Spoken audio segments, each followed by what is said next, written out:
자, 안녕하세요. 북소형 카페 여러분. 자, 오늘은 저번 시간에 이어서 이제 근대 문물 수용과 관련돼서 이제 부분을 할게요. 자, 몇 페이지 펴보시냐면요.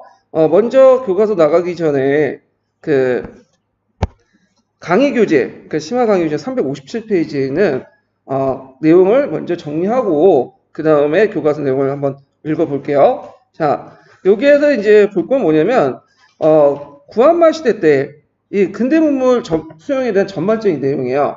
그래서 그때 이제 근대 시설을 이제 수용할 때 내걸었던 것이 뭐냐면 동도서기라는 논리죠. 동도서기. 예전에 한번 기초에 나왔던 건데, 자, 이 동도서기라는 논리는 동양의 도와 서양의 기를 받아들이자. 이게 동양의 도를 바탕으로 해서 서양의 기를 받아들이자. 그래서 여기는 이제 서기대에서 서양의 기술, 이런 물질 문명 이런 측면에서 이제 받아들였던 거고요. 여기 내용 이제 배경을 보면 그 전에 이제 예전에도 얘기했는데 이제 뭐 신사유연이라든지 이거 조사시찰단이라고 하죠. 영성사, 고빙사 이런 걸 이제 파견을 계기로 해갖고 서양부터 여러 가지 근대적 시설이나 문물 제도를 이제 받아들여요. 대표적인 게 이제 방문국이죠. 방문국. 자, 이거 방문국은 인쇄소인데 거기에서 우리나라 최초의 그 신문이었던 한성순보를 이제 발행하죠. 근데 이 한성순보가 나중에 갑신전멸기구에 불타 없어져요. 그래가지고 이때 이제 이게 나중에 뭘로 바뀌냐면 한성주보로 바뀌어. 이름이. 예. 그리고 이제 이게 이제 한성주보로 바뀌고 원래는 이게 급진파들이 장악했던 곳인데 이게 이제 온건 보수파들이 이제 뭐냐 온건 개화파들이 장악한 곳으로 바뀌죠. 그 다음에 그 당시 근대 무기 제조로서 영성사 이후에 만들어진 기기창이라는 곳이죠. 외워두시고요. 그 다음에 화폐 주조하는 곳이 있어요. 전환국. 전환국에서 이제 발행한 화폐 중에 제일 비중이 컸던 게 뭐냐면 백동화죠. 백동화. 근데 이 전환국은 언제 폐지되죠? 메가다의 화폐개혁 때 폐지된다고 예전에 강조할 때 얘기를 했을 거예요. 화폐개혁할 때 폐지됐다. 이렇게 기억을 해두시면 되고. 자, 그다음 우편제도인데 우편제도는 어디에서 받아들였냐면 미국에서 받아들였어. 예, 뭘 계기로 미국의 보빙사 있죠. 보빙사를 이제 파견하는 계기로 받아들였는데 자, 우정국을 설치하죠. 근데 우정국 설치 때 뭐가 일어났어요? 갑신전변이 일어났어. 그래서 잠깐 중단했다가 을미개혁 때 부활됐죠. 자, 그 만국 우평연합이 가입됐고요. 교통시설은 제가 이제 예전에 한번 얘기를 했을 텐데 최초의 철도가 뭐냐면 경인선이에요. 자, 경인선은 그 서울과 인천에 있는 선인데 이때 이제 처음에 미국이 부설권 없다가 자본이 딸리니까 일본으로 넘어갔다고 했죠. 그래서 노량진에서 인천까지 이렇게인데 오늘날 그 지하철 1호선 있죠. 그 1호선 라인이 경인선이고요.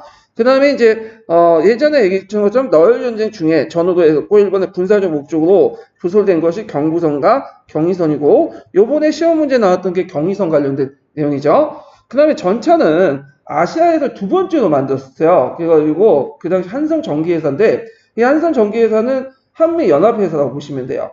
그래가지고 서대문에서 청량리까지 운행을 했다. 자, 그냥 통신시설은 이제 청나라가 이제 위에서 서울 인천에 전신이 가설돼서 시작됐는데 원래는 청해에서 시작됐지만 나중에 누구한테 넘어가죠? 일본으로 넘어가. 네, 전신은. 전하도 이제 경복궁 내에서 처음 가설된 후에 궁궐과 서울 내 민가에 가설됐고요. 예. 그래서 예전에 한번 그 영화도도 소재가 나왔는데 우리가 김구 있죠? 백번 김구. 예, 김구가 예전에 이제 그 일본이 군인을 죽이고 나서 사형 선고를 받게 돼요. 근데 막 사형 선고 그 당일날 고종이 전화를 걸어가지고 그 김구를 살려냈다라는 일화가 있어. 물론 이거는 이제 김구의 백범일지에 있는 내용이기 때문에 다른 기록은 없어요. 그래서 좀 약간 신뢰성 좀 떨어지만 하여튼 이 전화기를 가설했다. 그날 서양식 건축물인데 이게 은근히 그 한국사 능력검 중에는 잠깐 언급이 많더라고요. 그래서 이제 그림 보여주면서 이게 내용을 보는데 그 독립협회가 만들었던 것이 독립문이죠. 프랑스 개선문을 모방했고 여러분의 덕수궁 가보시면 석조전 있죠. 그 석조전은 어디냐면 르네상스 양식으로 만들어졌어요. 르네상스 양식. 그리고 러시아 공사가 세브란스 병원 이거 르네상스 양식. 세브란스 병원 지금은 이제 여기는 그 원래 있었던 것은 아니고 지금 연세대 있죠, 연세대. 네, 연세대 앞에 큰 병원 있잖아. 그래서 원래 연세대라는 이름이 연희전문학교하고 원래 세브란스 의대가 좀 다 분리돼 있었거든요. 근데 나중에 이제 합쳐지면서 그 앞글자를 따갖고 연세대 이렇게 이제 불려지게 돼요. 자, 하여튼 명동향당은 이제 여러분도 알다시피 최초의 고등양시고요, 우리나라. 예. 자, 그 다음에 그 외에도 우리나라가 이제 그 청계천 정비래요. 그래서 조선의 역사 보면 청계천 정비와는 관련된 기록이 좀 남아있어요. 원래 청계천이라는 말은 일제시대 때 붙였던 명칭인데, 하여튼 예전에 그 제 이름을 까먹었지만, 원래 그 명칭이 있어, 따로. 자, 그래서 이제, 조선시대 보면 이제 그 기록에 보면 태종 때나, 그 다음에 영조 때 청계천 중선 사업을 하죠. 이 청계천 중선 사업을 왜 하냐면, 그 당시 남산이 있어요, 남산. 그 앞에, 서울. 남산에서 그 당시에 민둥산이기 때문에 계속 비가 내리면 이게 뭐냐면 토사가 내려와요. 그래서, 여기 개천을 메우거든요. 그러면 강물이 범람하고. 그래서, 강을 파는 그런, 모래를 파는 그 작업을 해요. 그래서 예전에 한번 한국사 능력검증 시험이 청계천 준설 사업에 관련돼서 나왔어요. 그래서 그때 영조 때 청계천 준설 사업을 할 때, 그 당시, 인력을 동원하는데, 이때 동원한 것보다는 고용했다고 그죠? 돈을 주고, 이렇게 고용했다. 이런 내용이 이제 한번 나왔는데, 자, 그래서 청계천 준설 사업 같은, 뭐냐면, 나름대로 도시계획을 하게 돼요. 그리고 전등도 가설하고. 자, 그 다음에 의료시설을 이제 많이 했는데, 이 의료시설은 상당히 정치적 의미가 커요. 그래서 이제 주로 일제나 아니면 그 선교사들이 이걸 많이 했어. 선교사들.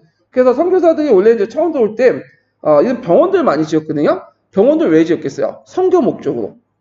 대개 선교를 할 때 제일 중요한 게 뭔가 기적을 보여줘야 될 거 아니야. 그래서, 성경책에도 보면 예수님이 안진뱅이를 일어서게 하고, 또 장님을 눈뜨게 했잖아. 그러니까 많이 따랐잖아. 그러니까 마찬가지로 기술, 이렇게 의료 기술을 보여주는 사람들에게 일종의 신을 받고, 이게 하나님의 은혜가 진짜 대단하다. 이런 것들 보여주기 위해서 선교사들이 병원을 많이 세웠어. 일제는 왜 이렇게 병원을 많이 지었냐. 자, 일제는 이 통감부 시대 때 이제 일본 애들이 많이 지었는데, 그 이유는 뭐냐면, 일본 애들은 그걸 통해서, 일본의 이렇게 통치가 너희들 병 같은 거 치료를 많이 해주는 거다. 그래서 봐라, 유아 사망률도 떨어지고, 우리가 선진 그 기술을, 의료 기술을 이제 보급했기 때문에, 너희들 인구 증가율이 올라가지 않냐. 어느 정도 사실은 맞아요. 왜냐면, 일제 시대 때 우리나라 인구가 증가했어요.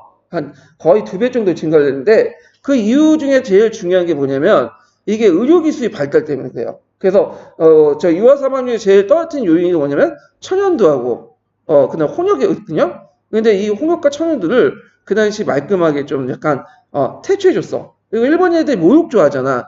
근데 우리나라 사람들 모욕 별로 안 좋아해요. 그러다 보니까 예전에 이제 피부병 돌고, 뭐, 종기 내고, 그러니까 막 죽고 그러잖아요. 예. 그래서 조선의 왕들 보면, 제 1순위가 뭐냐면, 암 같죠. 암이 아니야. 종기도 죽어. 종기가 커가지고, 뭐냐면, 이게 밑에 들어가서 이제 장기를 훼손하고 죽거든요. 근데 이런 것들 죽은 사람 없어요. 요즘에 종기도 죽은 사람 없죠? 왜냐면, 오늘날 항생제만 좀 먹으면 그냥 낫잖아. 약국 가서. 예. 자, 하여튼, 그런 걸 보여주기 위해서, 이 식민지의 어떤 통치의 정당성을 보여주기 위해서 이제 이런 것들 많이 했어. 자, 하여튼 보면, 강해원에서는, 이게 이제 정부가 이제 최초 지원해서, 이때 정부는 우리나라 그 조선정부예요.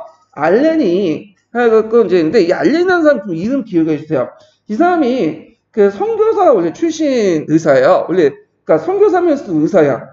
그래서 이따가 나중에 미국 공사관세니까 거기 서기관이 되고, 그리고 나서 나중에 왕한테 그 신뢰를 받게 돼요.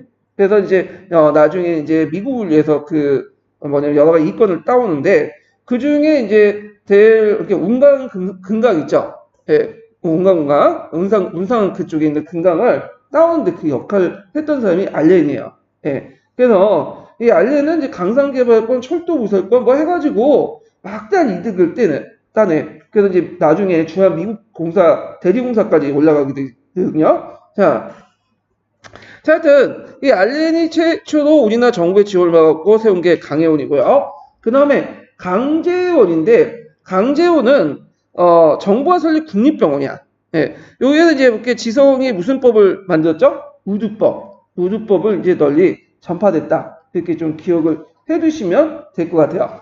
그 다음에 대한이인데 대한이에는 정부가 설립된 국립병원인데 여기에서 연도를 잘 봐야 돼. 여기 1907년이죠. 1907년, 1905년 이후부터는 요때 정부는 우리나라 정부 아니에요.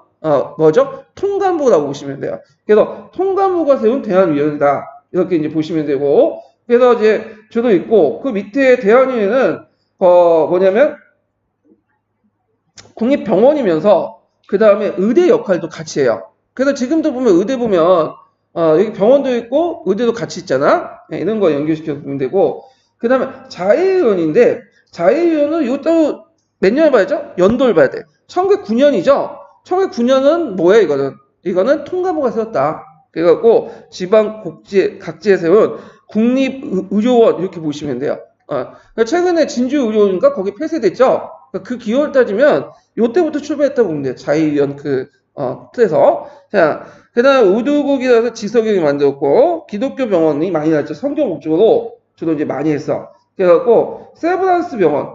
그래서 이제, 세브란스 병원은 예전에 제중원이라는 곳이 있었어요. 예, 제중원의 이름을 변경해가지고, 세브란스 병원이라고 했고요. 미국인 세브란스가 세운 개인 병원이야. 예, 그래서 나중에 세브란스 병원과 연희전문학교가 합쳐져갖고 연세대가 된 거예요, 지금. 자, 그 다음에 예술병원, 동산병원, 이런 것도 있고요. 그 다음에 의학교를 설립했는데, 의학교는 뭐냐면 의대죠, 의대. 예, 그 당시 의대를 설립했어. 그래서 서양의 의술을 전문적인 어떤 익힌 의사를 양성하기 위해서 했어요. 그래서 서양의 의학술을 번역하고 유학도 보내고 그래서 이제 그 당시 이제 서양 의술을 배운 사람이 이제 나타나는 계기가 됐고 또 의료 단체도 만들고 그래요. 자, 그래서 이런 이제 신식 문물을 받아들였다 이렇게 보시면 되고요. 자, 그러면 이 근대 시설의 의미는 긍정적인 의미도 있고 부정적인 의미도 있어요. 일단 긍정적인 의미는 뭐겠어요? 편리하고 선진적인 시설을 도입해서 사회경제적 여건을 개선했다. 그렇지만 부정적인 게 뭐냐? 자, 세상 공짜가 없다고. 서양의 근대 그 서양 세력들이 자본들이 그런 걸 만든 것은 다 자기 이속을 책임지는 거죠. 그래서 이걸 매개로 해서 외세 이권 침탈, 이런 것들 침탈과 연결해서 도입했는데 특히 일제 같은 경우에는 철도, 도로, 전신 같은 걸 줘서 뭐예요? 이런 걸 통해서 일본의 침략을 극대화시킨 거고 특히 의학 같은 거 있죠? 의학, 의술. 이거 상당히 정치적 의미가 있다고 했죠? 일제가 자신의 통치적 합리화를 위해서 그런 것들을 했다. 이런 것들 이제 같이 기억을 해 두시면 될 것 같아요. 자, 그러면 이제, 내용을 볼게요. 천재교육 132페이지 펴보세요. 근대 문물의 이제 수용. 그러면, 자, 17세기 이후에 신학자를 중심으로 중국에 전해진 서양 문문을 통해 서양의 과학기술에 대한 인식이 일어났으나 일반적으로 서양을 오랑캐로 간주했기 때문에 서양의 과학기술을 배척하는 경향이 있었다. 자, 18세기 후반 일부 북학파학자들은 서양 과학기술의 우수성을 강조하여 문호 개방과 서양 문화 수입론을 제기하기도 하였다. 개항 이후에 일부 지식인들은 서양의 과학기술 우호성을 인정하고 우리나라 정신 문화를 지키되 서양의 과학기술을 받아들이자는 동도서기론을 제청했다. 자, 아까 얘기했지만 이제 서양의 그 기술을 받아들일 때 내세웠던 것이 동도서기론이죠. 그래서 예전에 기출문이 나왔던 건데, 자, 중국하고 이제 비슷한 개념이 있어요. 중국은 중체서양이라는 개념이 있고, 일본은 뭐가 있죠? 하원양제론이 있죠. 이런 것들이 비슷하다. 자, 개항 이후에 조선 정부는 서양의 과학기술을 도입하여 산업을 일으키는데 어느 정도 적극성을 보였다. 개항 이전부터 관심을 기울였던 무기제조 기술 부분은 통리기무함을 설치할 때, 전단기술도 무기를 도입 및 기계의 제작 등을 돕고, 통리기무함을 설치할 때 12사를 설치했다고 했죠? 이 12사의 안에 그런 관련된 부서도 있었어요. 자, 그 다음 1881년 조사실찰단을 보내서 각종 기관과 시설 등을 개화시설을 살펴보도록 했고, 영성사 같은 것들 보냈고요. 그 다음에 1980년대에 이제 군사기술 도입과 함께 일반 산업 기술의 수용에도 관심을 보였는데요. 자, 뭐 기기차, 무기, 방문국, 전환국, 건영국, 양춘국, 그 다음 주일소 등등 있는데, 이 기기창이라든지 방문국이라든지 전환국이라든지 요 정도는 외워두셔야 될 것 같아. 예. 왜냐면 물어볼 수가 있어. 기구 명칭을. 자, 그 다음에 이제 농업과 양잠에 대한 새로운 농법과 기술에 소개하는 책이 출간되기도 했다. 그래갖고 이제 그 당시 정부는 양잠 같은 걸 되게 강조했어요. 그래서 양잠 공사도 세우고 농업학교도 세우고 근데 이 양재는 뭐예요? 양재 비단이죠. 근데 예전부터 우리나라 비단이 있었어. 근데 우리나라 정통식 비단이 아니라 서양식 비단을 많이. 왜냐면 이런 것들 서양의 물건을 갖다 팔기 위해서는 서양식 비단이나 생사 이런 것들을 이제 널리 수출할 필요가 있겠죠. 그래서 이런 것들은 이제 그 새로운 농법들을 미국에서 받아들였다. 자, 그 다음에 방문국의 성립으로 한성 순부하고 기타 간행물 인쇄했고 계열사상을 보급하고 지식을 대중화시키는데 크게 기여했고요. 그리고 1890년대는 각종 학교를 만들어 기계학교, 경성의학교, 뭐 철도학교, 강업학교, 근대적 근대 기술을 이제 만들었다. 이렇게 이제 보시면 돼요. 그 다음에 여기 보면 이제 서구 농법을 관련된 책이 있는데 농정신편이 있어요. 하나 외워두세요. 예전에 09년 기출문제에 서양의 농업기술 수용 관련된 내용이 나왔거든요. 고빈사 이후에. 그래서 나올 수가 있어. 외워두세요. 책 이름은. 자, 거기에 보면 이제 그 당시에 유학생의 파견 관련된 내용이 있고요. 그 다음에 동도서기론의 그 상소 내용이 있죠. 그 중에 윤성왕의 상소 내용은 꼭 봐두세요. 이거 01년 기출문제 나왔어요. 01년 기출문제. 자, 그 내용을 이제 보면, 자, 우리나라의 세 가지 큰 정사는 500년간 되어 오던 중 폐단 위에 폐단을 낳고 시들어서 개혁되어 다스리지 않으면 비록 현명한 자라도 능히 어떻게 할 수 없게 됩니다. 자, 군신, 부자, 부부, 부모, 장유, 윤리는 이건 뭐예요? 상강오륜이죠. 인간의 본성에 부여된 곳 천지를 통하는 망고불구의 이입니다. 그 위에 존재하는 것이 도다. 이거는 우리가 받아들여, 우리 걸 고수해야 돼. 그렇지만 선박, 수대, 군사, 농업, 기계 같은 편민이고 이걸 이용하면서 나라 이용으로 외형적인 기다.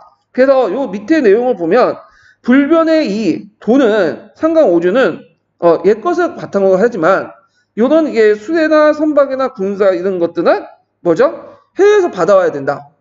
철저하게 무슨 논리예요? 동도 서기론 관련된 논리죠. 그래서 이 상소 나온 내용 보고 이거 뭐냐 물어본 적 있어. 그 당시 용어로 써라. 근데 제가 이거 틀렸어요. 쉬운 거를. 예. 제가 이제 그때 임용 첫 번째로 봤던 것인데 이런 아주 쉬운 걸 틀렸어 제가. 예. 자, 하여튼 그거 맞췄으면 합격했을 텐데 빨리. 자, 그래서 이제 이 동도서기론 있고, 자 여기 이제 가제 1번 잠깐 문제 볼게요. 자, 중국과 일본의 우리나라 동도서기론과 일맥상통한 주장은 어떤 것인지 알아보자. 쉽죠? 중국은 뭘까요? 중체 서영. 그 다음에 일본은 하온 양제. 그 야마토 정신을 바탕으로 그 서양의 물질 문명을 받아들여자. 이런 것들이고요. 자, 그 다음에 여기 뭐 개학이 풍부는 각자 보시고, 자, 뭐 의류시설 여기 쭉 있죠. 근데 여기 좀 눈여겨볼 게 뭐냐면 거기 명동성당 있죠? 뭐 이건 알 거예요. 우리나라 최초의 고딕식 양식이고 그 다음에 그 한국사 능력검증 시험 문제는 게 덕수의 속조정의 문제나 이게 르네상스 양식이고 대규모 석조건물로 만들어진 건데 거기 덕수궁에 가보시면 우리나라 정통 건물도 있지만 상당히 또 외국식 건물, 서양식 건물도 되게 많아요. 예. 그래갖고 한번 가보시면 이제 보시면 그런 게 보여요. 그래서 한국사 능력검증 시험 때 이런 건물들이 많이 나오거든요. 그래서 한국사 능력검증을 잠깐 기출 보면서 파악을 해두시는 게 좋을 것 같아요. 자, 언론기관의 발달 보죠. 자, 이 언론기관의 발달 좀 보면 자, 이거 하기 전에 제가 이제 잠깐 심화 강의 교준에 언론기관에 관련된 내용을 이제 보고 넘어갈게요. 자, 그 심화 기본 강의 교재 몇 페이지 푸시냐면 358페이지 펴보세요. 358페이지. 자, 먼저 볼 게 이제 한성 순보예요. 한성 순보는 10일마다 이제 하는 거죠. 순보라는 자체가 이제 10일이라는 뜻이야. 그래서 우리는 보통 일주일 단위로 생활하잖아요. 근데 정근대 시대 때는 10일 단위로 생활했어. 그래서 10일에 한 번씩 쉬는 식으로 이렇게 했는데 이 한성순보는 박용호 같은 급진개혁파들이 이제 만들었어요. 이걸 통해서 이제 뭐냐면 근대 문물도 알리고 그런데 그때 이제 제2차 수신사 들어가고 나서 6.1중과 함께 그 당시 박용호 같은 사람들이 같이 만드는데 이게 이제 일본과 연결됐다고요. 예. 그래서 청나라에서 별로 안 좋아했어. 이 신문 자체를. 자, 그래서 이제 그 활동을 보면 간보 성격 최초의 신문으로서 11주기도 만들었고요. 순 한문체요. 그리고 내 시사와 신문물 소개하고 그래서 이제 대충 이제 회사 같은 거 있죠. 서양식 회사와 같은 것들을 상회사 조직 이런 것들을 이제 소개를 했죠.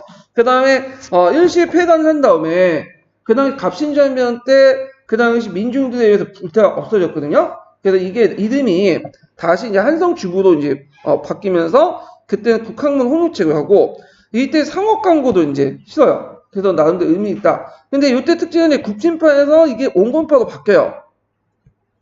자, 그냥 독립신문을 보죠. 독립신문은 서재필은 자유주의가 발행된 독립협회 기관지로서 활동 내용을 보면 최초 근대적 일간지로 쓴 한글판이었고 띄어쓰기, 그 영문판을 간행했다. 그래서 이제 자유민권 같은 국민개몽운동을 했고 회사 설립이나 상품 서적 등의 상업 광고를 게재했다. 그런데 이제 그 독립협회가 해산 후에 쇠퇴됐다가 성교사였던 아펜젤로와 엠버린이 운영됐다가 나중에는 부실을 면치 못하고 폐간이 돼요.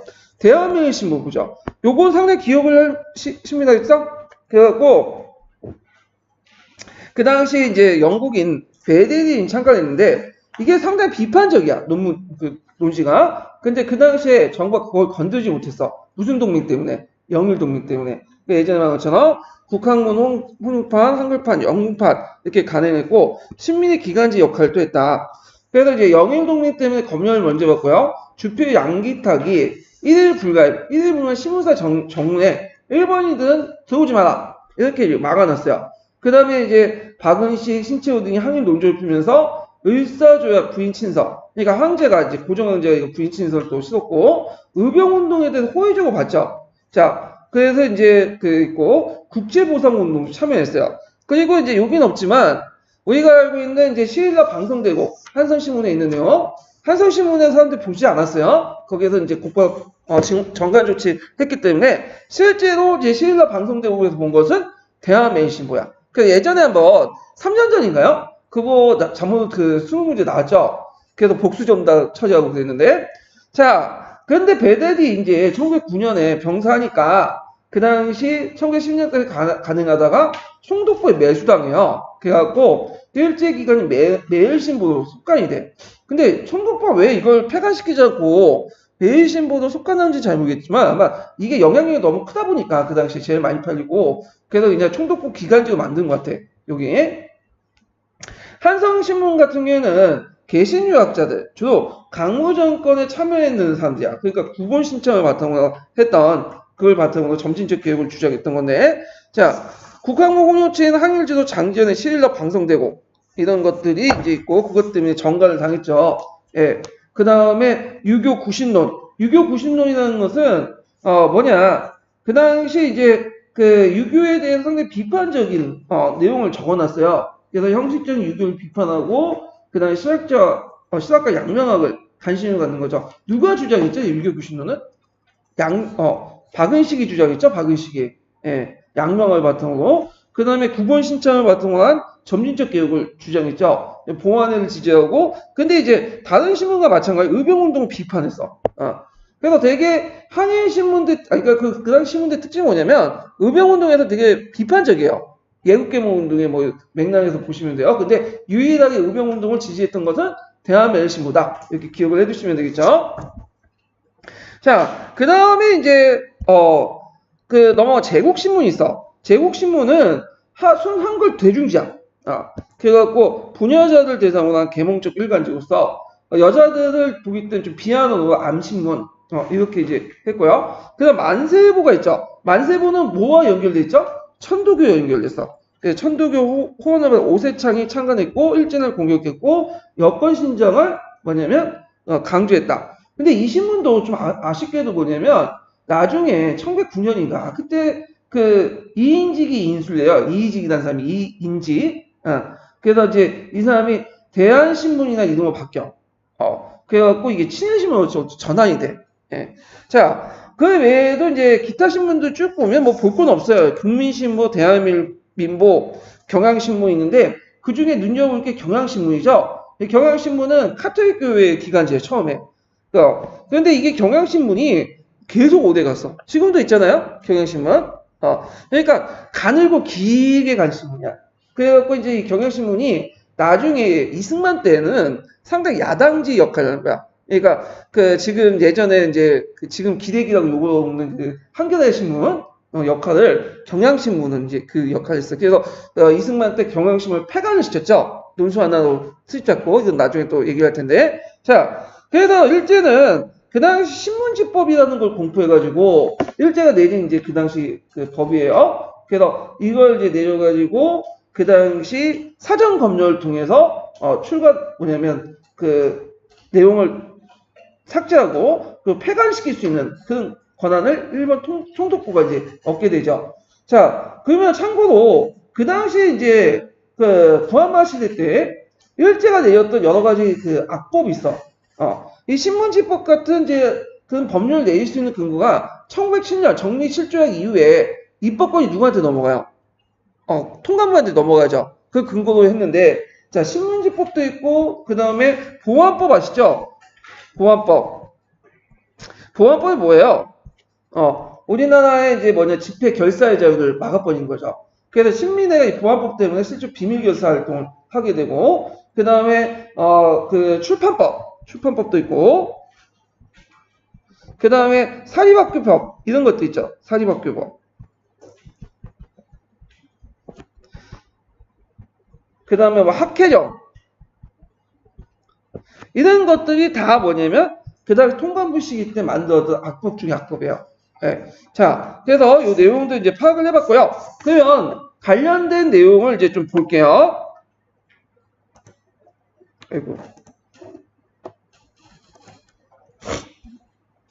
자, 근대신문의 창간을 보면 근대적 정치 사회 의식이 성장하면서 근대적 언론 기관인 신문의 간행이 필요하게 됐고 근대적 인쇄 기술과 기술을 도입하여 신문과 기타 간행물을 인쇄하게 됐다. 금속활자와 인쇄기계는 이미 사용되었으나 제일시활자와 기계는 정부의 지배층 중심으로 극히 제한된 인쇄물 간행을 사용했을 뿐이다.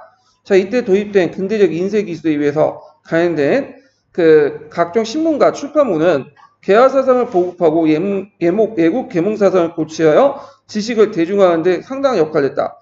그래서 한국 최초의 신문인 한성순보가 발행됐죠. 그래서 방문구에 발행했고, 이것은 이제 한문체로 된 간보 중심의 전국 간행문이다. 대기사를 비롯한 서양의 신문화를 소개하는 데 큰 구실을 했으며, 갑신정변을 로 1년 만에 폐간되었다.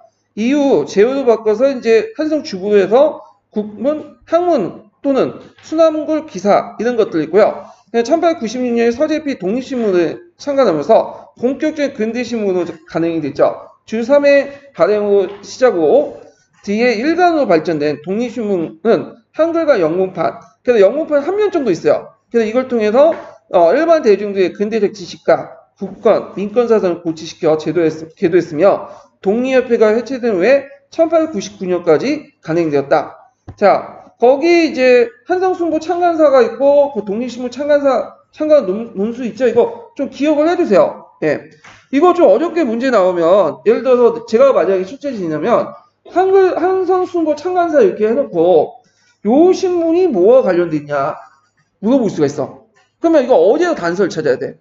자, 쭉 읽다 보면 뭐가 있냐면 우리 조정에서는 방문국을 개설해요. 이게 이제 단서죠. 우리 조정이 뭐야? 간보다. 방문국은 뭐죠?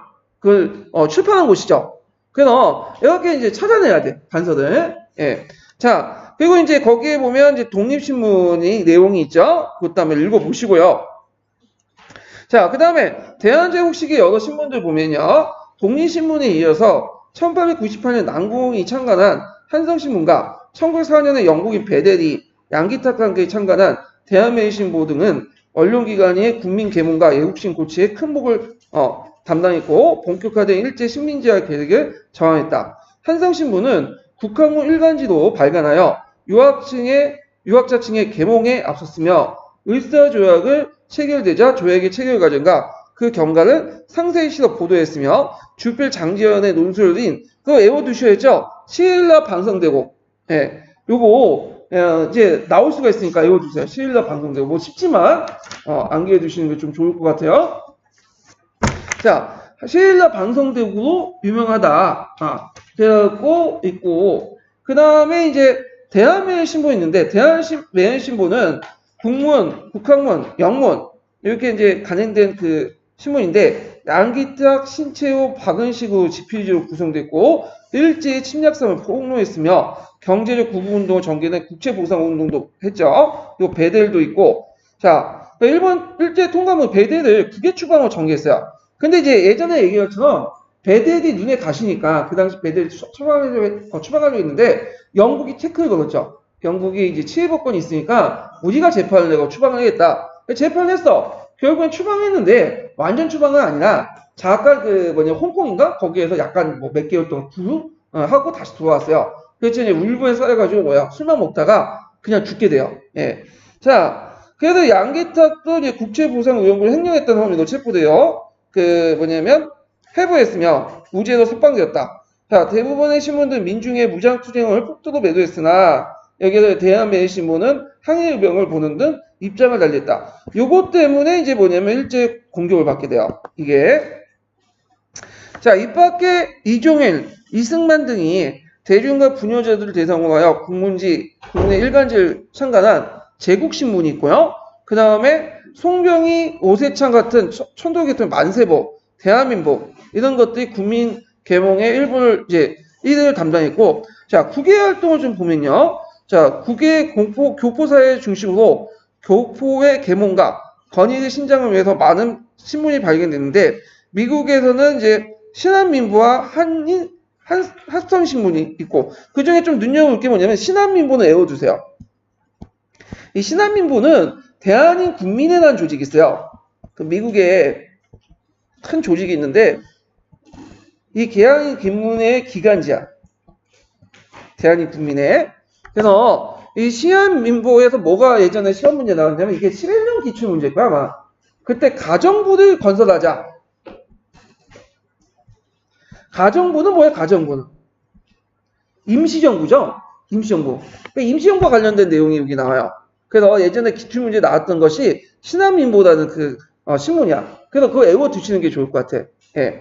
자, 그래서 이제 연해주에서는 8.85 발행된 해주신문이 또 간행됐고, 그리고 이제 이렇듯 국민 계몽과 애국심의 보급을 선도한 언론 활동에 대해서 그 당시 한국인의 발행의 신문에 대한 사전 검열, 정관 폐간을 할 수 있는 권한. 그래서 뭘 공표했다고 했죠? 신민지법을 만들었다. 그래서 그 내용들 이제 같이 기억을 해두시면 될 것 같아요. 예. 자, 그 다음에 이제 거기 만세보 잠깐 여기 나오는데, 만세보 같은 경우에는 반민족 행위에 대한 맹렬한 비판을 가한 등 민족 사상을 고취시키는 데 앞장섰으며, 아까 이인직이라는 사람이 있어요. 이 사람이 혈의눈이라고 해서 상당히 이제 그 당시 근대 소설? 이런 것들을 썼는데, 주의할 거는 이인직은 민족 사상은 관련 없어요. 민족주의하고는. 나중에 이 사람 친일했죠. 그래갖고 이제 나중에 이제 이 사람한테 친일 넘어가니까 친일 기간 좀 바꿔보니까 이 사람이. 자, 뭐 이렇게 있고.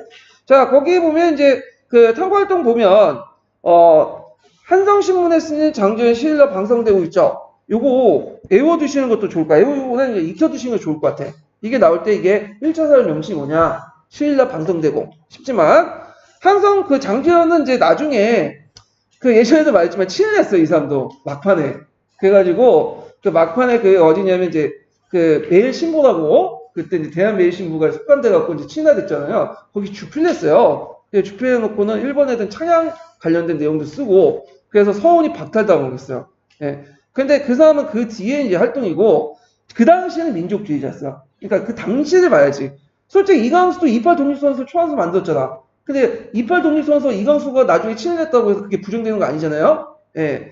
그래서 일단 그렇게 보면 되고, 자, 그 다음에 대한매일신보가 일진에 비난하는 기수가 있고, 신문지법 있죠? 이런 것도 이제 왜 만들어졌는가, 이런 것들, 그 내용들 파악을 해주시는 것도 좋을 것 같아요. 자, 근대적 교육기관을 보자. 이거 좀 외워두셔야죠. 이거 되게 중요해. 왜 중요할까요? 기출문제 나왔기 때문에 중요하죠. 05년 기출문제 꾸셈을 근거로 해가지고, 그 당시 이제 물어본 게 있어요. 그러면 요걸 살펴보기 전에 꾸셈 내용을 좀 정리한 게 있거든요, 제가. 그래서, 자, 아까 몇 페이지 펴보시면, 360페이지 펴보세요. 자, 여기에서 이제 크게 근대 교육 같은 경우에는 우리나라 근대 교육은 그 근대 문물 수용과 함께 무슨 이념으로 받아들였냐면 동도서기 이념을 받아들였어. 동도서기. 기본적으로. 근데 잠깐 예의적인 게 있어. 그 제2차 가보개혁 때 교육 입국처를 내세웠죠? 이때는 동도서기가 아니야. 이게 이제 시험 문제 나왔는데 거기에 교육 방향은 좀 얘기하겠지만 나중에 서구식 실용과 일본식 충격을 강조했어요. 이건 동도서기적 개념이 아니에요. 근데 기본 방향은 상당 뭐다? 동도서기다. 이렇게 이제 보시면 돼요. 예. 그래가지고 이제 그 내용을 이제 보면 초기 때, 부활말 초기 때 기본 방향은 동도서기고요. 예. 그리고 이제 정통적 유교 이념과 서구의 실용적 지식을 받아들이자. 그걸 통해서 부국 강조하자. 그래서 이제 교육학 시간에 많이 나오는 그게 뭐냐면 원산학사라는 게 유명한 게 있죠. 간민학자인데 원산학사는 왜 이게 만들었냐면 원산은 그 당시 일본인 겨루지가 있었어요. 조계지. 그래서 일본인들이 이제 자기 자식들을 위해서 근대식 교육제도 이런 것들 만드는 거 보고 자극을 받아갖고 만든 게 원산학사야. 그래갖고 이제 거기에서 경전의 학습을 통해 의지를 밝히면서 여기까지는 어디와 관련되고요? 네, 동도와 관련된 거죠. 자, 그러니까 시무에 대해 대처할 수 있는 인재를 양성한다. 시무라는 건 뭐냐면 그 시대에 필요한 중요하게 다뤄야 할 것들을 시무라고 해요. 그러니까 그 당시에 중요한 건 뭐야? 서양의 과학과 기술을 받아들인 거죠. 여기는 뭐가 되겠어요? 서기죠. 예. 그래서 동도 서기에 입각해서 이제 교육을 했다. 이렇게 보면 되고, 그 다음 정부 같은 경우에는 서구식 교육을 이제 하기 위해서 처음에 동문학을 이제 만들었어. 동문학. 동문학이라는 건 중국의 제도도 있어요. 중국의 동문학. 그 뭐 하는 거예요? 외국의 문자를 읽히는 거야. 영어라든지. 일단은 뭐 기술이라는 한국을 받아들이려면 언어를 알아야 될 거냐. 그러니까 영어 배운다고 보시면 돼요. 외국어. 그러다가 이제 2년 뒤에 동문학을 폐지시키고 유경공원 썼어요. 유경공원도 교육사에 되게 강조되는 부분이죠. 유경공원은 그 누굴 이제 초빙해서 했냐면 헐버트라는 사람이 있어. 헐버트. 이 사람 이름 되게 기억해 주세요. 이 사람이 되게 유명한 사람인데, 자, 그래서 헐버트가 이제 와가지고 초빙해서 서양의 한국과 기술 같은 것들, 이런 것들을 가르쳤죠. 그래서 유경공원은 자원과 우원으로 나눴었어요. 자원은 전문 문무관리들, 우원들은 양반자제들.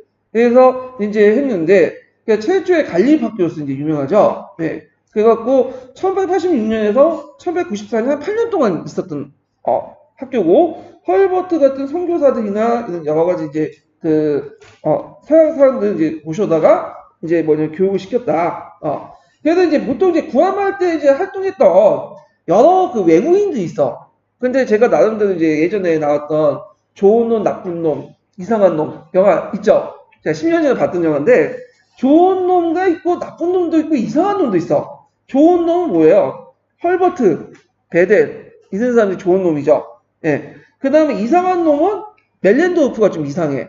이 사람 중국에 왔다가 갑자기 중국 그 고문가 갔다가 중국 고문을 중국을 위해서 한 게 아니라 배신을 땡기잖아. 나쁜 놈은 뭘까요? 알렌. 미국 공사 아까 설명했던 우리나라 이권을 많이 찾아갔던 뺏어갔던 모습이면 그 다음에 쳐죽일 놈이 있어. 알렌은 그래도 뺏어갔는데 쳐죽일 놈은 누구야? 스티븐슨. 이 스티븐슨 유명하죠. 예, 그래갖고 이들 당시 암살당하잖아요. 예. 그래갖고 있는데 그 중에 한 명이 헐버트는 되게 좋은 사람이에요. 이 사람은 나중에 이제 외국에 우리나라 위해서 했다가 다시 돌아와요. 6.25 직전에. 그래가지고 거기에 우리나라 죽어. 그래서 거기 마포에 가보시면 외국인 그 공원이 있거든요. 거기에 헐버트 무덤이 있어. 그러니까 예전 가봤는데 꽃다발이 진짜 많았어요. 그만큼 상당히 우리나라를 위해서 활동했던 분이야. 그래서 나중에 고종황제의 친서도 그 을사조약 이후에 누구한테 갖다 줘요? 루즈벨트 대통령이 갖다 줬는데 빠꾸 당했잖아요. 예. 자, 하여튼 이런 사람이 있었다. 자, 그러면 이런 그 교육 외에도 정통 교육을 강화시켰죠. 성균관을 정비하고 또 서당 교육을 강조하고 이것은 이제 이것도 맞아요. 서구식 교육과 정통 교육 강화시키는 전형적인 무슨 교육이에요? 동도서기적 입장에서 나왔다. 이렇게 이제 보시면 돼요. 자, 그 다음 가보개혁 보죠. 가보개혁 1차 개혁까지는 아직까지는 뭐 그렇게 큰 특징이 없어. 정통적인 동도서기적 개혁이야. 그러면 1차 개혁 때 볼 게 뭐냐면 항모학문을 설치하고 예주에서 독립돼서 전문적인 간설 두고 그 다음에 이제 근대적 국민국가를 만들기 위해서는 그 기본교육이 필요하죠. 국민들 위한.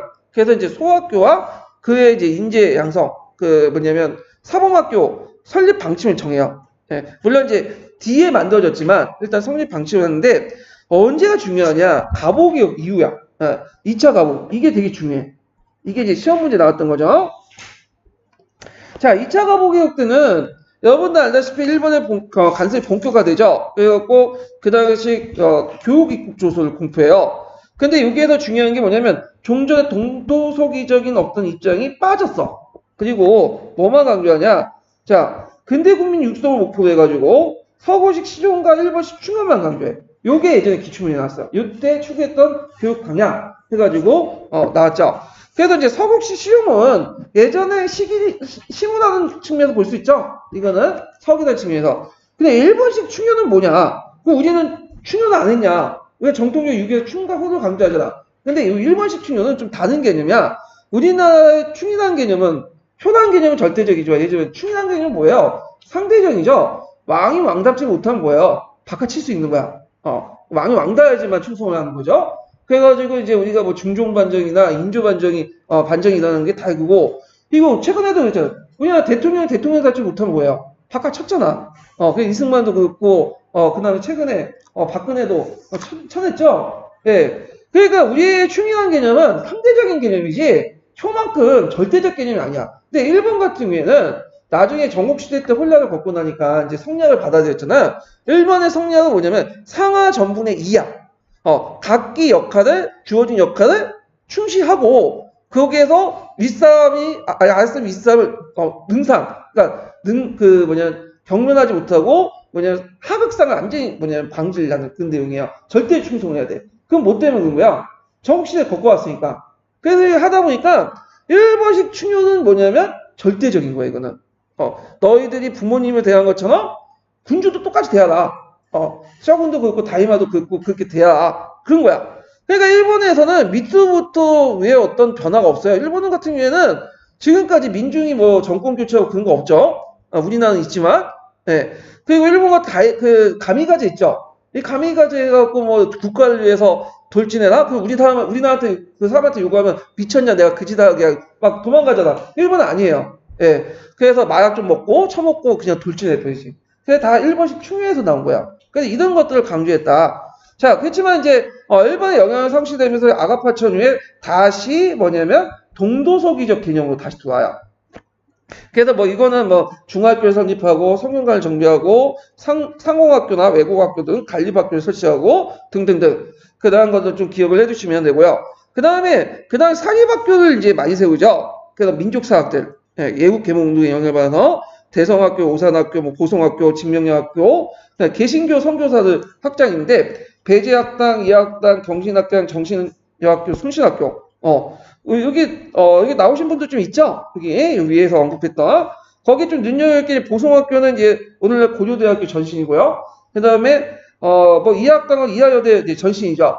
이학당이 최초의 여학교예요. 최초의 여학교. 그러니까 이게 그 최초의 여학교고. 그러면 최초의 민간인들이 만든 우리나라 스스로 만든 여학교는 어딜까요? 한성 여학교. 그래서 예전에 한번 시험 문제 났던 거 있죠? 예. 그래서 이거 좀 있고, 그 다음 숭실학교는 지금 숭실대 전신이죠? 근데 이게 원래 평양에 있었어. 그러다가 나중에 이제 6.25 이후에 여기는 이제 옮긴 거예요. 이 숭실학교는. 자, 그 다음에 이제 관립학교로서 이제 뭐냐면, 그 한성 법학부 보성 정문학교인데, 원래 이거는 이용이 만든 건데, 일종의 이제 관립학교에 이제 연결시켜갖고 이제 설명할 수도 있고요. 자, 숭실학교는 최초의 대학부가 설치됐고, 대학부라는 건 뭐냐면, 전문학부가 있고, 대학부가 있고, 뭐 고등학부가 있는데, 대학부는 일종의 대학교육, 퀄리티는 있는 거야. 정식으로 대학교는 있지 않지만, 이런 학부도 있었다. 그래서 어떤 책에 보니까, 숭실학교가 최초의 대학교다. 이렇게 돼 있더라고요. 우리가 알고 있는 이제, 그, 서울대학교 있죠? 경성제국대학이 아니라, 그렇게 이제 있고, 그 다음에, 일제 탄압은 아까 사립학교령을 내려갔고, 학기령을 내려갔고, 이걸 탄압을 했다. 이렇게 좀 기억을 해 두시면 될 것 같아요. 자, 그래서, 한번 이제 관련된 내용을 좀 볼게요. 자, 여기 보면 이제 다시 이제 천재교육에 들어가서, 문호 개방 이후에 박용화, 김옥규 등 일부 개화사상가들은 개화운동의 일환으로 교육개혁을 주장했고 독립협회도 부국강병을 위해서 근대교육 실시를 주장한 등 근대적 교육기관을 설립할 수 있는 분위기가 조성했다. 자, 1983년에 한경도 덕원 주민들은 개화파 인물들의 권유에 의해서 기금을 모아서 최초의 근대적 사립학교인 원산학사를 세우죠. 그래서 간민 합작기구 해설가 아니라 그 학교를 만들죠. 자, 같은 시기에 정부는 일종의 통역관 양성성 동문학을 만들고요. 그 영어를 주로 배워요. 그리고 이제 1886년에 정부는 미국에 방문하고 기구했던 민혁이의 주장을 따라서 유경공원을 배우죠. 그래서 3명의 미국인 교사들, 그 중에 유명한 사람이 누구였죠? 헐버트 같은 사람들 와서 자원과 우원을 해서 현직 문무 관료들과 상류층 자제를 뽑아서 영어를 비롯한 수학, 지리학, 정치학, 경제학, 역사 같은 각종 근대 학문을 교육하는데 그 주로 이제 교육은 어디에 초점하냐? 영어 교육에 초점하죠. 예. 그래서 그 당시에 영어는 문법이 아니라 완전히 뭐예요? 네이티브 해갖고 했대요. 그래가지고 영어 단어를 뭐 하루에 뭐 1000단어? 그 정도는. 근데 그게 쉽게 외워지는 게 뭐냐면 그 당시 앙반 문물 관료들은 맨날 한자였던 거거든. 한자를 뭘로 외우는 거야? 영어로 외우는 거야. 그래서 영어 상당히 잘했다고 그러거든. 근데 우리나라 그 영어식 문법 교육은 나중에 일제시대 들어오면서 망쳐놨다고 그러더라고. 일본 애들이. 그래서 이제 이때 이제 유경공원에서 배출한 대표적인 사람이 누구냐? 나중에 이제 뭐냐면 나라를 말아먹은 그 유명한 사람 있죠? 이완용이 이제 여기에서 배우고 나중에 미국 대사관 쪽으로 해갖고 들어가잖아요. 그래서 초창기에 친미파 활동했던 사람이죠.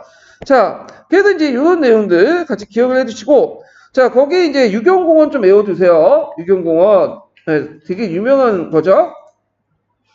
그래서 이제 유경공원 성님은 한미수호 조약 체결 후에 고빙대사로 미국에 갔던 민영의 기구하면서 본격화됐다. 그래서 미국 시찰 동안 그는 미국 문물의 타고남을 고종에게 보고하고 동시에 현대식 학교 설립을 제의했고요. 고종은 미국 정부에 이런 학교를 세우고 가르칠 수 있는 교사 3사람을 추천했는데, 자, 이 일정에 따라서 온 사람이 누구냐? 길모어, 버커, 헐버트 그런 거죠. 그래서 이제 이들은 1886년 7월 4일날 우리나라에 와서 수업을 시작했고요. 자, 그래서 길모어는 유경공원 설립을 다음과 같이 했다. 해갖고 이제 유경공원에 관련된 내용이 쭉 있어요.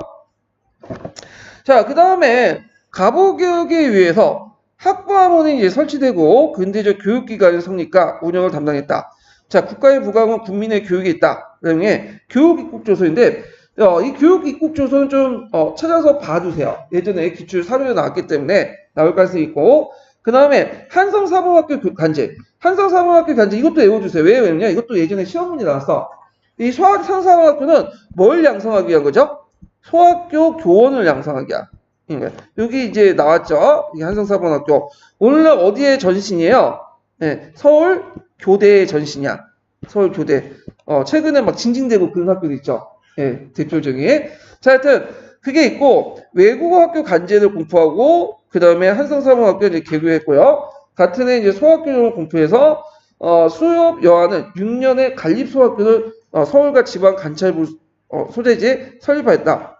자, 이에 1909년에 최초의 중등교육기관인 한성중학교가 설립되고 의학교, 상공학교, 강문학교, 그 다음에 학부는 새로운 제도와 실시에 따라서 국민의 소학 독본, 국민소학 독본, 조선역사, 조선역대사락, 그 다음에 조선약사, 삼해필지 같은 근대적 교과서를 편찬했다.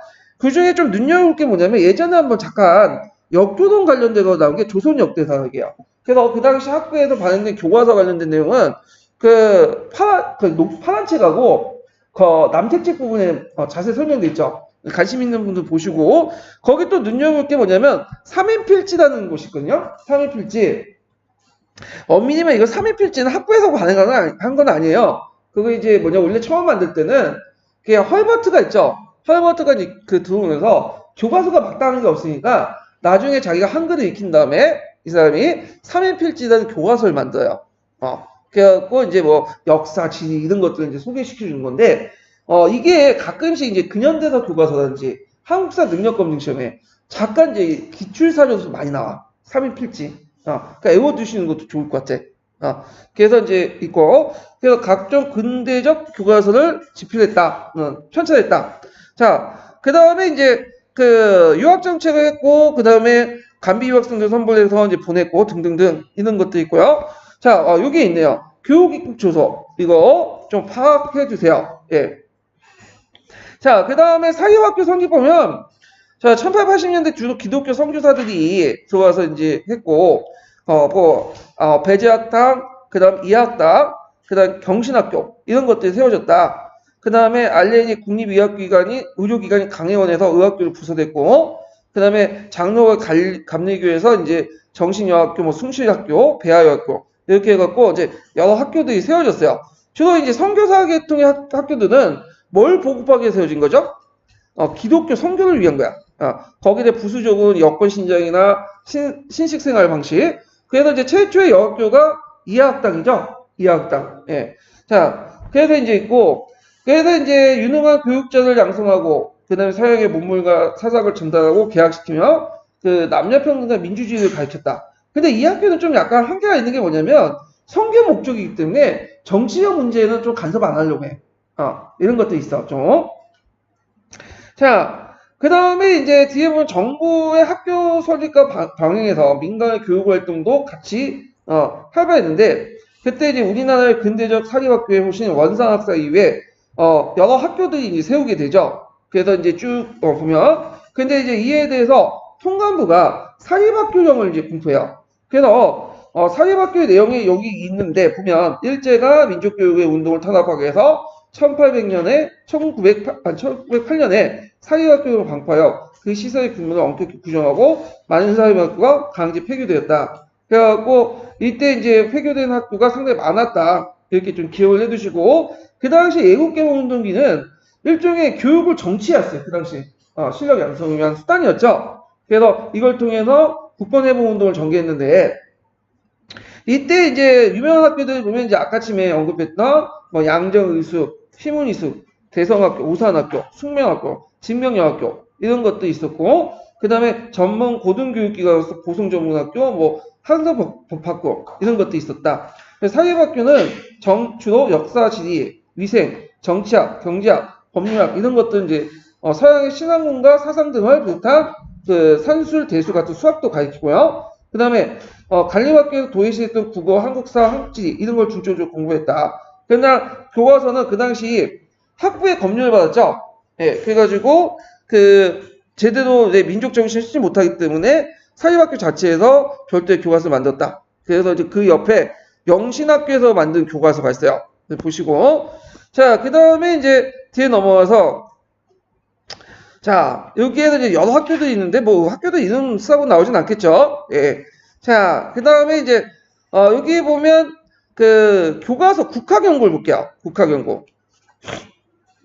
자, 국학연구를 이제 보면 국학이라는 건 뭐예요? 국학은 일단 국학은 그 당시 뭘 배우는 거죠? 우리나라의 고유한 어떤 글자, 역사, 지리 이런 것들.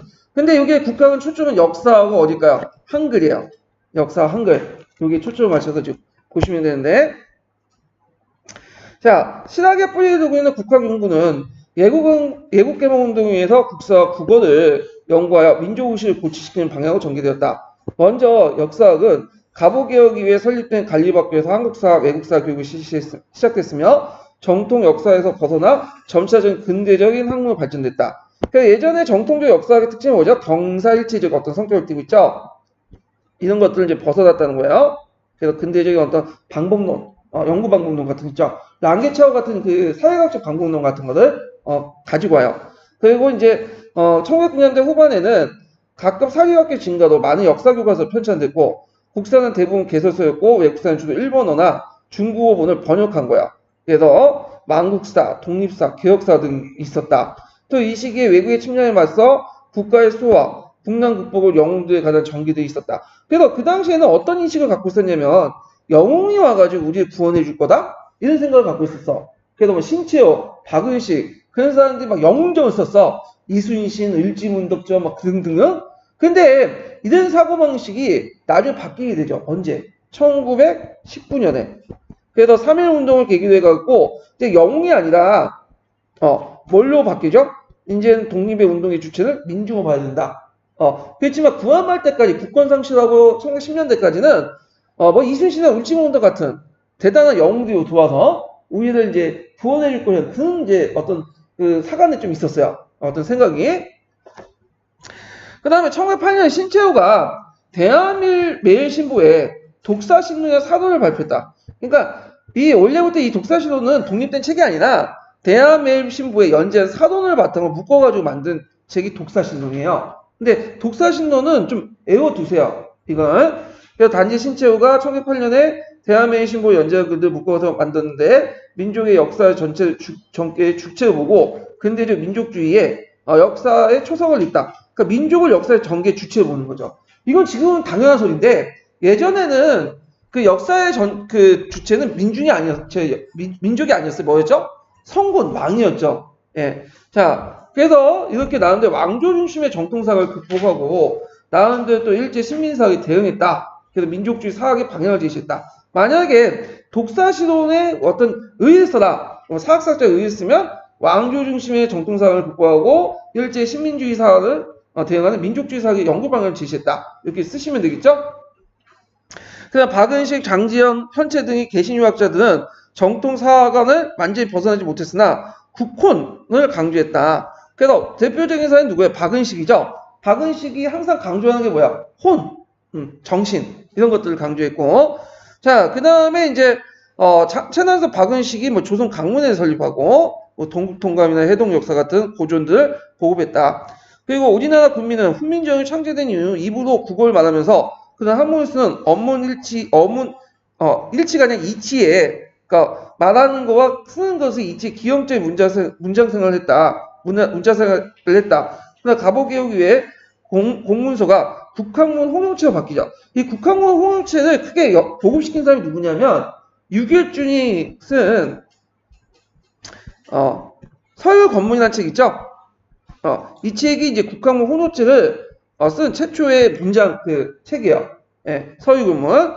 자, 하여튼 학교교육에서 국학문칙 교과서가 편찬됐고 업무일치를 이룰 수 있었다. 이게 국학문 홍용체가 많이 지금 예전까지도 썼어. 그 90년대인가요? 90년대까지만 해도 그 한문하고 한글 같이 홍용했어요. 근데 지금은 뭐만 써요? 한글만 쓰죠. 2000년대 와서는. 왜 그러면 이렇게 쓰면 안 팔려 신문이. 그러니까 이제 한글로 이제 바꾼 것 같은데.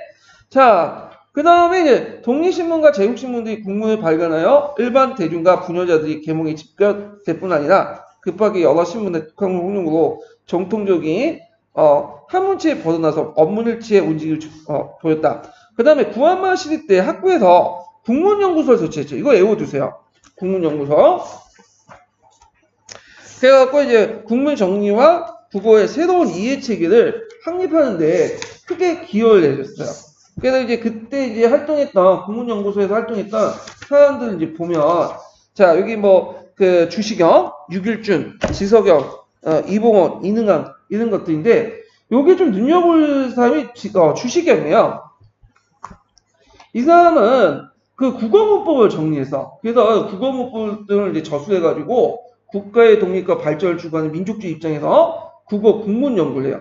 예. 그래서 이제 이 사람이 한 유명한 있죠. 국가의 성세 및 존부는 국어의 성세 및 존부에 갈려있다. 그래서 우리나라 글을 예전에 언문이라 불렸잖아요. 이 사람이 최초로 뭐라고 불렸냐면 한글이라 불렸어. 한글. 천한글이 아니라 한글은 뭐야? 한자가 뭐죠? 대한민국 때 한자가 뭐야? 크다라는 뜻이죠. 큰 글이라는 뜻이야. 그래서 한민족이 크고 바르고 으뜸한 글이다. 그래서 한글이다 보니 부르게 돼요. 이때부터. 그 다음에 또 요게 눈여볼 게 유길준 같은 사람은 이제 뭐냐면 아까 국학문 홍용체를 처음 이제 했고, 그 다음에 지석영인데, 지석영은 우리가 이제 이 사람이 뭘로 유명하죠? 이 사람은 우두법으로 유명하잖아요? 근데 이 사람은 우두법뿐만 아니라 신정국문이라는 그 뭐냐면 책을 썼어. 신정국문. 1905년에 신정국문이라는 책을 썼는데 이게 이제 공식적으로 최초의 국문통일아니야. 그러니까 맞춤법 통일아니야. 그래서 역사학에서는 별로 중요하지 않은데 그 국문학사에는 중요한 사람이야, 이 사람이. 자, 그래서 이제 그 아까 말 주시경은 인민족의 흥망과 언어, 문자의 성세는 직접 상관관계를 가지고 있어. 민족의 독립을 위해서 국어와 국문을 같이 닦아야 된다. 그리고 한글신문에 발간하고 한글 소설이 널리 보급되면서 한글의 사용 범위가 넓어지고 국어와 국문에 대한 연구가 심화되어 민족 문화의 기초를 닦았다. 이렇게 보시면 되고, 지금 이제 이 주시경의 제자들이 나중에 이제 뭐냐면 여러 한글학자도 이제 이름을 날리게 되죠. 예. 그래서 이것 좀 뒤에 좀 얘기를 하고요. 자, 그 다음에 이제 뒤에 넘어가서 문해의 세경향, 이건 그냥 보세요. 신칠씨가 있구나 하고 넘어가시면 되고, 뭐 이익지의 허리는 이해조 이등사인데 이 사람도 대부분 다 친일로 빠졌고, 나중에. 그 다음에 뭐 판소리가 유행했고, 뭐 기독교 보급되고 등등등등 이런 것도 이제 각자 보시고, 미술 부분에서도 그냥 이런 게 있구나 하고 넘어가시면 돼요. 근데 여기에 좀 눈여겨볼게요. 원각사는 건 좀 외워주세요. 원각사. 이 원각사는 1908년에 설립된 한국 최초의 서양식 극장이에요. 그래서 처음에 판소리를 주로 상영했다가 연극을 상영하는 장소로 바뀌었고요. 그래도 이제 당시 신연극이라는 이름 아래 은색이가 여기에서 뭐냐면 상영됐다. 근데 나중에 이게 화재로 불타 없어져요. 근데 한국사 능력 검증에서는 이거 잠깐 그 사진으로 그렇게 많이 나오더라고. 그래서 혹시 몰라서 얘기하는 거예요. 안 나올 가능성이 되게 많은데 이름 정도만 기억을 해두시면 될 것 같아요. 최초의 서양식 극장 이 정도만, 예, 원각사 정도만 이제 기억하고, 종교 같은 경우에는 뭐 요거는 이제 종교는 그 예전에 기독교 그 개신교 있죠, 아니 기독교 있죠, 천주교 박해받을 땐 중요했어. 근데 나중에 나서 이제 여러분도 알다시피 프랑스하고 수어통성 조약을 맺을 때 천주교가 이제 선교 활동을 했죠. 그래서 천주교가 이제 들어왔는데 이 천주교는 주로 선교 활동만 주로 했어요. 일제시대 때도 선교 활동만 주로 했어, 우리나라에서는. 그래서 뭐 독립운동? 근데 별로 관심이 없었어. 그래서 일제시대 때 그래도 이제 기독교 계열은 많이 박해받았잖아요? 근데 천주교는 일제가 건드리지 않았어요. 왜 안 건드렸을까요? 천주교 하나 잘못 건드렸다가 어떻게 돼? 모든 사람을 다 적을 만드나. 이게 천주교는 기독교와 달리 상당히 조직적이죠. 그렇기 때문에 카톨릭과 그 교황하고 연결돼 있고 또 이탈리아 무슬림과 연결돼 있기 때문에 건들지 않았고 또 천주교 입장할 때도 굳이 정치에 간섭을 안 하려고 했어요. 물론 이제 일부 단체들은 독립투쟁을 했지만 되게 그렇다는 거고, 개신교는 천주교가 깔아놓은 이제 피해 방석에 뭐만 이제 숟가락 얻는 거지. 그 볼단 없이 이제 정없이 이제 받아들인 거야. 그래서 이들도 이제 의료사업이나 교육사업 이런 것들 해가지고 했다, 이렇게 이제 보시면 되고요. 동학 같은 경우에는 여기에서 이제 그 초창기 때 아까 말한 이제 뭐냐면 이용구라는 사람이 있죠. 이용구가 그 시청교를 만들었어요. 시청교. 이 사람이.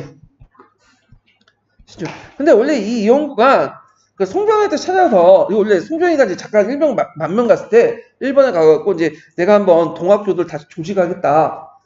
그래갖고 시청교를 만들고 했는데 어느 순간 이들이 이제 뭐 일진회하고 같이 붙어가지고 이게 뭐냐면 친활동 하니까 나중에 이제 송병이 들으니까 이거 안 되겠거든. 그래서 이들과 구별하기 위해서 이제 동학을 뭘로 개편하죠? 천도교 계층이에요. 천도교. 그래서 동학의 정통을 계승해서 근대 민족주의를 발전했는데 이 천도교가 나중에 또 일제시대 때 뭐와 뭘로 나눠지죠? 부파와 신파로 나눠져. 부파는 종교까지 민족주의 정신까지 계속 이어가는데 신파는 체딩 같은 사람이 뭐예요? 자치론도 주장하고 그래요. 예. 그래서 천도교가 두 가지 흐름이 있어요. 민족주의 흐름도 있고, 그다음 또 하나는 좀 친일적인 흐름도 있어. 같이 그 안에. 자, 그래서 이제 천도교 활동을 보면 뭐 만세보를 발행하고, 그 다음에 이제 오족 이거 만세보를 했다. 그 다음에 대종교가 있어요. 대종교는 누굴 모시는 거죠? 당군을 모시는 거죠. 그래서 이제 구한말 때 오족 암살단을 이제 해가지고 이제 하고, 그 다음에 민족운동을 전개하고, 대종교는 이들은 이제 되게 탄압받았어요. 그 국내에서는 간판을 걸고 활동 못해, 일제시대 때. 그러니까 밖으로 나가, 이 사람들은. 그래갖고 간도나 연해주 중지에 그 전개해요. 항일운동을 했고 많은 독립운동 단체들을 만들어냈죠. 자, 유교는 뭐 볼 거 없어요.